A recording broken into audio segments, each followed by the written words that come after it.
And now we will talk about pain. Probably one of the most important aspects of anybody who is hospitalized, that they should be relieved of the pain. This is true for patients who are admitted in the ICU, whether they are conscious or they are unconscious, they are disoriented, whether they are on the ventilator or not on the ventilator. It is our duty to assess the presence of pain and take every measure to ameliorate pain.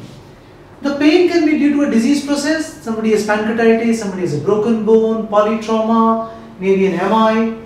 Because of the presence of invasive lines, tubes, catheters, the injection of drugs which cause phlebitis, all of this can be very painful. Stiffness because they are bound on the bed.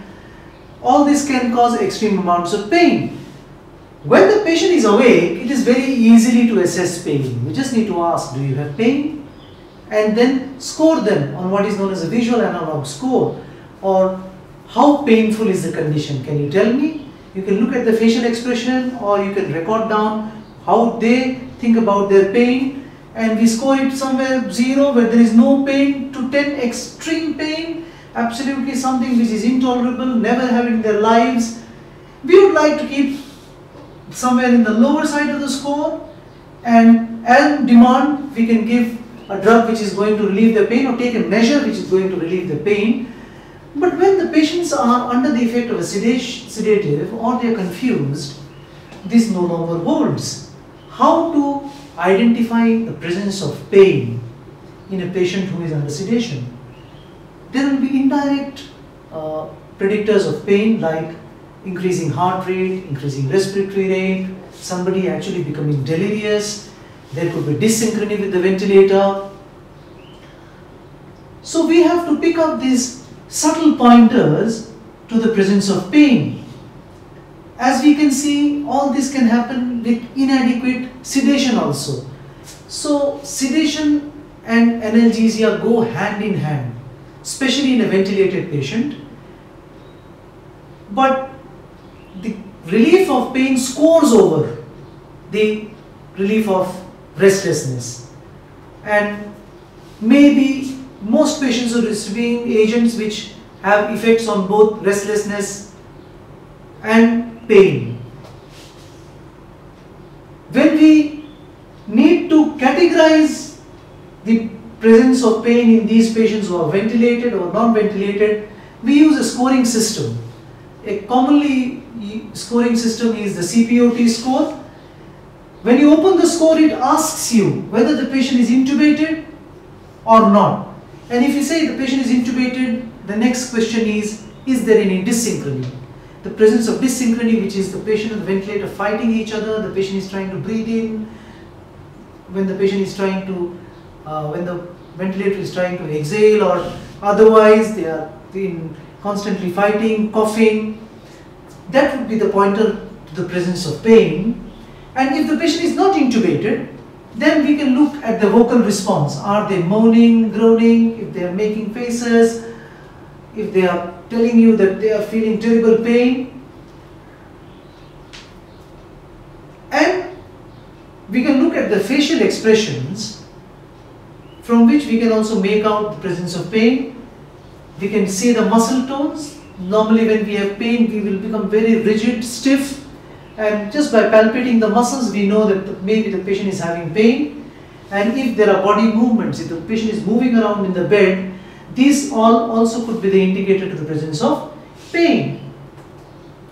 Once we have identified that the patient is in pain, once we identify that the patient needs a sedative or an analgesic to relieve him of that pain, sometimes both of them work together, then we need to find out in the prescription what has been given to the patient to relieve them of the pain. Most common agents which are used are opioids, NSAIDs, and paracetamol. Although there are other agents which may be used for pain, you need to know which of them is being given to your patient so that you can juggle with their dose and their SOS delivery. There could be so many routes by which analgesia is delivered. It could be IV as a continuous infusion or intermittent, orally by the presence of a patch, maybe epidural catheter, maybe regional nerve blocks, maybe nasal sprays. So the armamentarium which is available to control pain and the routes of delivery are huge, and we need to be well versed, because sometimes a combination of this may be used in the same patient. But our whole idea is to see that the patient is relieved of his pain, that the presence of pain is not missed, and that it does not have deleterious effects on the patient. And in a patient who is intubated, we need to see that we can juggle the sedation, the analgesia well, and maybe sometimes pick up the presence of delirium and use drugs which are directed at control of delirium to see that the patients remain comfortable, that they are easy to ventilate. This not only improves the physiology but also improves the outcome. So sedation, analgesia, or the presence of restlessness, whatever, and delirium, they have a huge overlap, not only in their manifestation but also in their management, especially in a patient who cannot speak, or who is in altered senses, or who is in the effect of certain drugs, who is on a ventilator. So we have scoring systems in place to identify the presence, to grade that severity, and we have agents at our disposal to use to ameliorate of their pain. Sometimes it could be just mobilizers of the patient which can relieve his stiffness, which can make him pain free, or sometimes actually movement may aggravate pain, so we may have to immobilize a limb or a particular part so that the pain is relieved. It is important to identify the presence of pain. It is important to identify the precipitating factor for pain, identify the prescription in which the agents are used for control of pain, and to see that the patients who stay in the ICU remain pain free. हो गया.